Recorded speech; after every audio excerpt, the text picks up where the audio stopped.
आज हम लोग इनवर्स ट्रिगोनोमेट्रिकल फंक्शन पढ़ेंगे। तो बच्चों फर्स्ट ईयर में हम लोग फंक्शन पढ़े थे। फंक्शन किसको कहते हैं? जैसे फंक्शन में मान लीजिए a से b में अगर कोई फंक्शन है, लिख करके आपको समझा देते हैं। अगर a से b में कोई फंक्शन है, a सेट है और b अगर एक फंक्शन है, तो फंक्शन का एक रूल होता था कि a का सारा एलिमेंट्स, a का ऑल एलिमेंट पार्टिसिपेट करना चाहिए और b का जो इमेज होगा बच्चों ये यूनिक होगा। a1 से बनाया तो अब a2 से नहीं बना सकता है। a1 से बनाया तो अगर a1 से बनाया टू ऑर्डर्ड पेयर का फर्स्ट एलिमेंट सेम नहीं होना चाहिए, हम लोग पढ़े थे। तो फंक्शन को हम लोग फंक्शन के चैप्टर में पढ़ेंगे। ये थोड़ा सा हम बात आपको बता दें कि इसका सारा एलिमेंट्स यूज होना चाहिए और इसका यूनिक इमेज बनना चाहिए। बी में एक और केवल एक ही इमेज बनना चाहिए। तो अब हम लोग फंक्शन के बारे में, इनवर्स कब होता है फंक्शन? कोई भी फंक्शन इनवर्स तभी होता है बच्चों जब वो फंक्शन 1 और ऑन टू दोनों होता है। तो 1 कब होता है? 1 तब होता है जब, ध्यान दीजिएगा, ये फंक्शन है a b c d 1 2 3 4। अब देखिए अगर a का इमेज बना 1, ठीक है, b का इमेज बना 2, ये फर्स्ट सेट है बच्चों, ये है सेकंड सेट, ये है 3 और ये d है 4।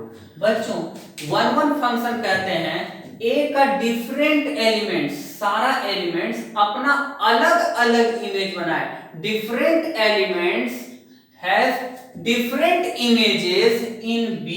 ध्यान दीजिएगा, डिफरेंट मतलब अलग अलग एलिमेंट, अलग अलग प्रतिबिंब, अलग अलग रेंज में, अलग अलग अवयव, अलग अलग एलिमेंट से अगर अपना पार्टिसिपेट करता है तो उसको हम लोग 1 फंक्शन कहते हैं। तो 1 फंक्शन कहते हैं। और ऑन टू किसको कहते हैं? याद होगा, आप लोग पढ़े होंगे। तो ऑन टू फंक्शन कहते हैं, ऑन टू फंक्शन कहते हैं जब रेंज, ये जो रेंज है, ये रेंज का एलिमेंट देखिए क्या है, रेंज मतलब इमेज 1 2 3 4, ये हो गया बच्चों रेंज। और कोडोमेन b, अगर रेंज और कोडोमेन आपस में बराबर हो जाता है बच्चों, रेंज और कोडोमेन जब आपस में बराबर होता है तब हम लोग उसको कहते हैं ऑन टू फंक्शन। अगर रेंज कोडोमेन के हमेशा अंदर होता है, अगर अंदर है, बराबर नहीं है, मतलब रेंज उसके अंदर है, एक एलिमेंट छूट गया या 2 एलिमेंट छूट गया, बहुत सारे एलिमेंट छूट गया, तो उसको इनटू कहेंगे। लेकिन जब रेंज और कोडोमेन पूरी तरह से बराबर हो जाएगा तो हम लोग कहेंगे ऑन टू फंक्शन है। और 1 आप समझे, डिफरेंट एलिमेंट्स डिफरेंट इमेज बनाएगा, इसको हम लोग कहते हैं 1 फंक्शन। तो जो फंक्शन 1 है और ऑन टू दोनों होता है उसको हम लोग बाइजेक्टिव कहते हैं, आप लोग पढ़े होंगे। तो फंक्शन इनवर्स कब होता है बच्चों? फंक्शन इनवर्स तभी होता है, फंक्शन इनवर्स तभी होता है जब वह 1 ऑन टू दोनों होता है, 1 और ऑन टू दोनों होता है, मीन्स बाइजेक्टिव होता है। याद रखिएगा, कोई फंक्शन इनवर्स तभी होगा, कोई फंक्शन इनवर्स तभी होगा जब वह बाइजेक्टिव होगा, मीन्स 1 भी होगा और ऑन टू भी होगा। जिस फंक्शन में दोनों गुण मिलेगा, 1 भी और ऑन टू भी, उसको हम लोग बाइजेक्टिव कहते हैं और उसी को हम लोग इनवर्स का भी पॉसिबल करा सकते हैं। मतलब उस फंक्शन को हम, उस फंक्शन का इनवर्स हम लिख सकते हैं आसानी से। ठीक है बच्चों, अब हम लोग इनवर्स ट्रिगोनोमेट्रिकल फंक्शन पढ़ेंगे। अब देखिए, आप लोग याद होगा फंक्शन f है, हम लोग x से y में लिखते हैं, इसी को हम लोग fx बराबर y लिखते हैं बच्चों, याद रखिएगा fx बराबर y। लेकिन जब अगर हम ये देखें कि ये फंक्शन 1 और ऑन टू दोनों है, 1 ऑन टू दोनों है, मीन्स बाइजेक्टिव। आपको अभी सीखे, आप लोग पिछले क्लास फंक्शन में भी सीखे होंगे, फंक्शन में अगर पढ़े नहीं है तो हम कभी फंक्शन का क्लास इसमें लेंगे, तो YouTube वीडियो में हम देंगे फंक्शन का क्लास। लेकिन अभी इनवर्स ट्रिगोनोमेट्रिकल फंक्शन चूंकि अभी बहुत सारे बच्चों को जरूरत है, कमेंट में आया है, इसलिए हम इसको पढ़ा दे रहे हैं। पहले बाद में हम आपको फंक्शन का सीरीज दे देंगे। ध्यान दीजिए fx बराबर y 1 1 on 2, जो भी फंक्शन 1 1 है और on 2 दोनों है उसी का इनवर्स होता है। अब मान लीजिए जैसे इसका इनवर्स लिखना है, तो इसका इनवर्स क्या होगा बच्चों, ये आपका डोमेन है और ये आपका रेंज है, कोडोमेन। ठीक है, तो f इनवर्स तभी f इनवर्स में क्या होगा, ये रेंज हो जाएगा और ये डोमेन यहां पे हो जाएगा। ये याद रखिएगा बच्चों, यानी कि f इनवर्स को हम लोग y टू x लिखेंगे, मतलब उलट जाएगा। तो हम लोग लिख सकते हैं f इनवर्स y बराबर x। ध्यान से देखेंगे बच्चों इसको।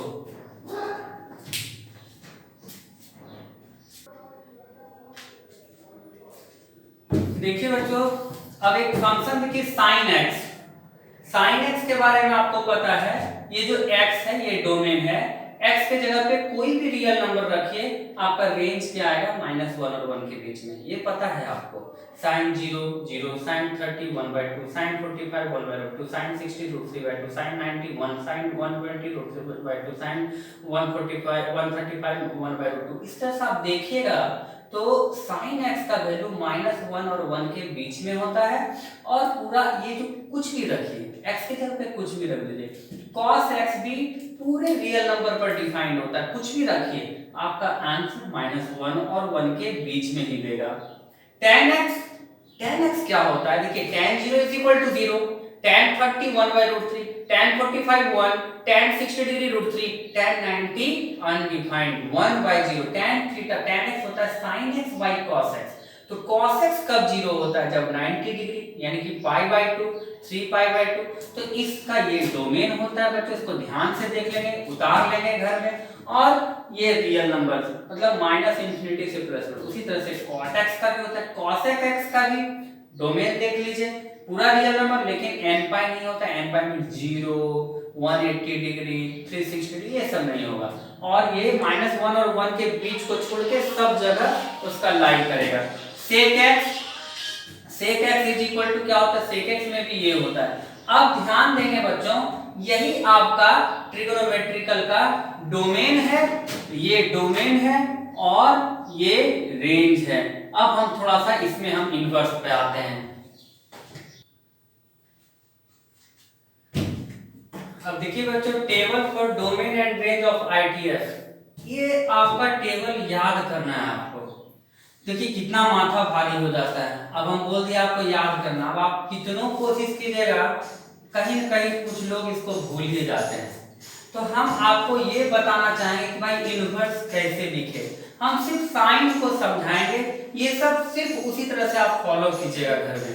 साइन को हम इतना बेहतरीन ढंग से समझा देते हैं कि आपका ये सारा चीज आपको बढ़िया से समझ में आ जाएगा।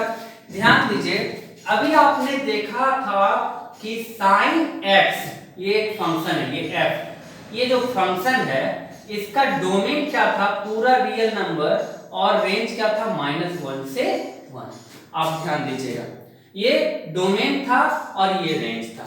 अगर आप इसका इनवर्स लिखना चाहेंगे, मतलब जैसे f था तो हम लोग f इनवर्स लिखे, तो अब sin x का हम लोग इनवर्स लिखना चाहेंगे, इसको sin इनवर्स x भी लिख सकते हैं या आर्क साइन लिखते हैं। याद रखिएगा, आर्क साइन कैसे लिखते हैं, आर्क साइन।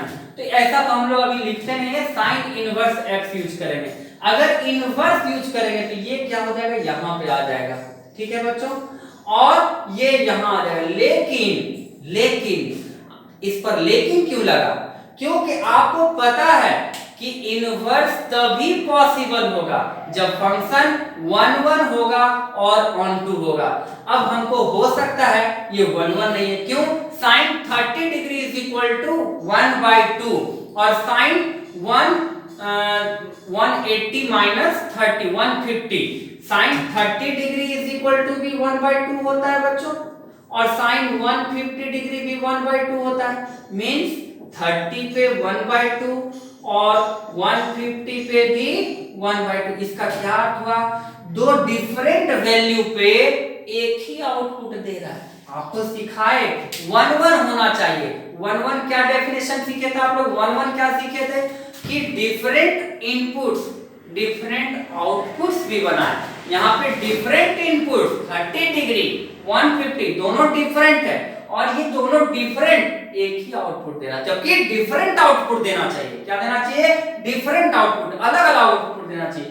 लेकिन यहाँ पे डिफरेंट इनपुट है, डिफरेंट इनपुट एक ही आउटपुट जब दिया, हम लोग इसको 1-1 नहीं नाम दे सकते। इसका मतलब ये मेनी वन है, और जब मेनी वन होगा तो इसका इनवर्स पॉसिबल नहीं होगा, तो हम ये कैसे लिख दिए? तब अब मेरे दिमाग में एक बात आता है कि कैसे हम लोग इसको ऐसा दायरा में हम लिखे, ऐसा लिमिटेशन में लिखे ताकि हम उसका इनवर्स को लिख सके। तो चलिए बच्चों, अभी हम sin x का ग्राफ दिखा करके उसको उस दायरे में सीमित करेंगे, उसको उस जगह पे बांधेंगे, उस जगह पे बांध करके हम उसको उल्टा उसका इनवर्स लिखेंगे। ध्यान देंगे, इसको जरा हम डिलीट करते हैं, मतलब मिटाते हैं। अब देखिए sin x ये x एक्सिस है, ये y एक्सिस है। जब इसका ग्राफ देखिएगा sin 0 0 sin π/2 1 sin π0, ये सब आप लोग फर्स्ट ईयर में भी सीखे। अब देखिए ध्यान से, आप जानते हैं, हम ये बात आपको बता रहे हैं, अगर नहीं जानते तो जान जाइए। किसी भी ग्राफ को, अगर किसी भी ग्राफ को हॉरिजॉन्टल लाइन अगर दो बार काट दे, यानी कि क्षैतिज रेखा हॉरिजॉन्टल लाइन अगर किसी ग्राफ को एक से अधिक बार काट दे, तो इसको हम लोग देखिए x1 x2 है ना, x3, ये सब पे y का वैल्यू सेम है, यानी कि डिफरेंट इनपुट्स पर एक ही आउटपुट आ रहा है, यानी कि इसको कहेंगे मेनी वन। 1-1 नहीं कहेंगे। तो 1-1 किसको कहेंगे? अगर कोई फंक्शन है आपको जो एक बार काट रहा है, एक बार काट रहा है, अगर हॉरिजॉन्टल लाइन सिर्फ एक बार काट रहा है, उसको हम लोग 1-1 फंक्शन कहते हैं। तो अब देखिए कैसे किसी दायरे में हम इसको समेटते हैं। ध्यान दीजिएगा, π/2 से अगर आगे बढ़िएगा तो हॉरिजॉन्टल लाइन क्या बार काट देगा बच्चों? 2 बार काट देगा, यानी कि यहाँ पर और यहाँ पर 2x पर एक ही आउटपुट आ रहा है। ध्यान से समझेंगे, एकदम ग्राफ को देखेंगे, दो इनपुट, दो अलग अलग, यहाँ पे x1 का वैल्यू, यहाँ पे x2 का वैल्यू, ये x1 और x2 पर y का वैल्यू देखिए एकदम इक्वल आ रहा है ना, तो इसको हम लोग मेनी वन कह देंगे, क्योंकि हम लोग पढ़े हैं डिफरेंट इनपुट्स पर डिफरेंट आउटपुट्स। तब हमको क्या करना पड़ेगा? दायरा सीमित करना पड़ेगा, हमको ये डिलीट मारना पड़ेगा, ये हमको मिटा देते हैं। अब देखिए, अब हमको हॉरिजॉन्टल लाइन क्या है? एक ही बार काटेगा, ठीक है, यहां तक काटेगा। लेकिन जब यहां पे आइएगा तो यहां भी देखिए हॉरिजॉन्टल लाइन क्या बार काट रहा है? 2 बार काट रहा है। देखिए बच्चों एकदम आराम से, तो हमको यहां से भी हटा देना पड़ेगा। मींस आप देखिए sin x का जो आपको हम दिखाए हैं, अब आप देखिए इसको गौर से, -π/2 और π/2, ये देखिए -π/2। अभी यहाँ पे sin x को अगर हम -π/2 और π/2 के बीच में अगर हम लेते हैं और इसका वैल्यू -1 और 1 के बीच में आता है, तब ये फंक्शन 1-1 भी होता है, ऑन-टू भी होता है। 1-1 मींस इसके बीच में देखिए हॉरिजॉन्टल लाइन सिर्फ एक बार काट रहा है, तो ये फंक्शन क्या हो गया? 1-1 भी हो गया एंड ऑन-टू भी हो गया, क्योंकि आपको कोडोमेन क्या दिया हुआ है? -1 से 1, और रेंज भी क्या है? -1 से 1। आपको पता चल गया कि ये फंक्शन 1-1 भी हो गया, ऑन-टू भी। तब हम इसका इनवर्स लिख सकते हैं बच्चों। कैसे? तो अब इसी में जैसे f इनवर्स लिखना है, तो f इनवर्स x क्या हो जाएगा? f इनवर्स x ये हो जाएगा बच्चों sin इनवर्स x। लेकिन अब ये x क्या हो जाएगा? ये उलट जाएगा, ये x यहां पे आ जाएगा -1 से 1 और -π/2 से π/2 के बीच में। यही बच्चों इस तरह से आप लोग देखिए, जो टेबल दिखाए हैं आपको, टेबल उतार लीजिएगा, टेबल में देखिएगा sin इनवर्स x का ये जो x है, ये जो x है, ये डोमेन से आएगा -1 और 1 के बीच में। ये जो x है यहाँ पे न्यूमेरिकल वैल्यू होगा, और ये जो आंसर देगा ये -π/2 और π/2 के बीच में देगा। तो sin x समझ गए। अब cos x tan x ये सब अपने आप से आप लोग देखिएगा घर में किताब पढ़ करके, ठीक है।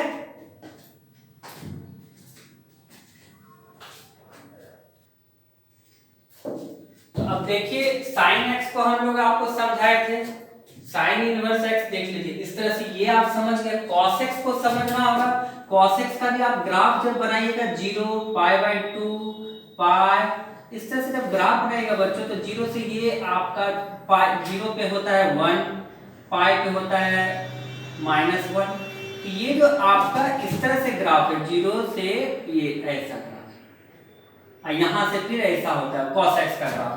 तो cos x में देखिए ये आपका हॉरिजॉन्टल लाइन 2 बार काट रहा है, इसलिए तब हमको इधर डिलीट मार देना होगा, इधर डिलीट मारिएगा तो 0 से लेकर के पाई तक के बीच में। और अगर मान लीजिए आप इधर से आप जानिएगा तो ये वाला यहां तक छोड़ना पड़ेगा, -π/2 से 0, 0 से π/2, 0 से पाई, फिर पाई से आपका फिर 2 पाई से 3 पाई, मतलब पाई के डिस्टेंस पर, हर एक डिस्टेंस पर ये 1 फंक्शन होगा। तो हमको शुरुआत का जानना है, प्रिंसिपल वैल्यू। तो देखिए 0, अगर इसको डिलीट मारिएगा तो 0 से लेकर के पाई के बीच में cos x 1 फंक्शन होगा, हॉरिजॉन्टल लाइन एक बार काट रहा है, और 1 भी होगा 1 भी होगा, -1 और 1 के बीच में। तब इसको इनवर्स लिखेंगे, तब ऐसे लिखेंगे, ठीक है बच्चों। अब हम क्वेश्चन पे आते हैं कि कैसे क्वेश्चन को बनाते हैं, और इसको याद करने का 2 ग्राफ बतलाते हैं जो सबसे बेहतरीन चीज है। तो ग्राफ को समझ लीजिए, आप देखिए इसको याद नहीं करना है, इसका ट्रिक देखिए क्या है। 2 ग्राफ है, ये है फर्स्ट क्वाड्रेंट, ये है सेकंड क्वाड्रेंट, ये है थर्ड क्वाड्रेंट, ये है फोर्थ क्वाड्रेंट। आप लोग जानते हैं सित को साबुन, आपको क्या नाम याद रखना है, सित को साबुन। सित को साबुन का अर्थ होता है SI। झारखंड में जितने भी लोग रहते हैं, गोड्डा में, ललमटिया में, अमड़ा पड़ा, झमड़ा पड़ा, घमड़ा पड़ा, सब जितना भी पड़ा है, सब में देखिए बच्चों आप सित को साबुन का प्रचार होता है, नीला नीला अक्षर से लिखल है सब जगह, सित को साबुन। SI का मतलब साइन थीटा, T का मतलब टेन थीटा, CO का मतलब कॉस थीटा। ये है बच्चों sine theta, tan theta, cos theta. तो यहाँ पे आप ये और होता है पॉजिटिव, यहाँ पे साइन थीटा पॉजिटिव होता है, यहाँ पे टेन थीटा पॉजिटिव होता है, यहाँ पे कॉस थीटा पॉजिटिव होता है। सित को साबुन याद रखिए, साइन थीटा है तो कॉसेक भी होगा, टेन थीटा है तो कॉट भी होगा, कॉस थीटा। ये 3 याद रखिएगा तो 3 इसका रिवर्स है, कोई दिक्कत नहीं। अब देखिए 2 ग्राफ आपको बतलाते हैं, ये आसानी से हो जाएगा।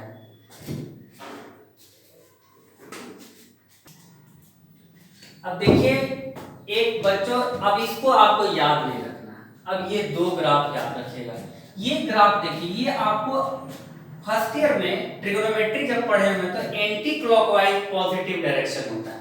यहां से शुरू कीजिएगा, देखिए तीर का निशान ऐसा नहीं, यहां से जब शुरू कीजिएगा तो यहां पे जब आप रहिएगा तो यहां से अगर आप घूम करके इस जगह पे आइएगा तो ये कितना एंगल बनेगा, -90 डिग्री। आपको पता है ये आपका इनिशियल लाइन होता है, ये आपका इनिशियल लाइन होता है। यहां से अगर आप मूव करके यहां आ जाइए लाइन को लेकर के तो ये -90 डिग्री होगा, तो ये -π/2 हो गया। यहां से चलते चलिए चलते चलिए चलते यहां पे आइएगा तो क्या हो जाएगा, इनिशियल लाइन 0 डिग्री, यहां से आइएगा यहाँ 90 डिग्री। अगर -90 से +90 होगा तो ये 3 चीज याद रखना है बच्चों, 3 चीज से ज्यादा नहीं।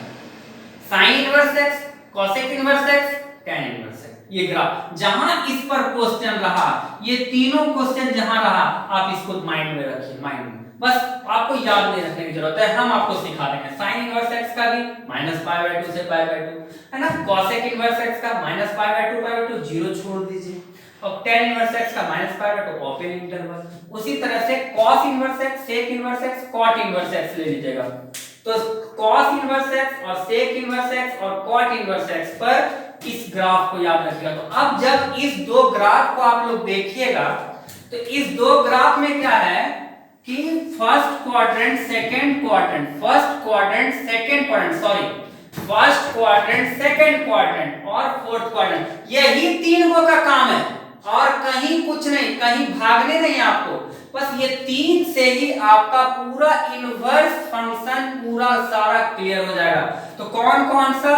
फर्स्ट क्वाड्रेंट, सेकेंड क्वाड्रेंट और फोर्थ क्वाड्रेंट, ये 3 में आपका पूरा फंक्शन पूरा इनवर्स खत्म हो जाएगा।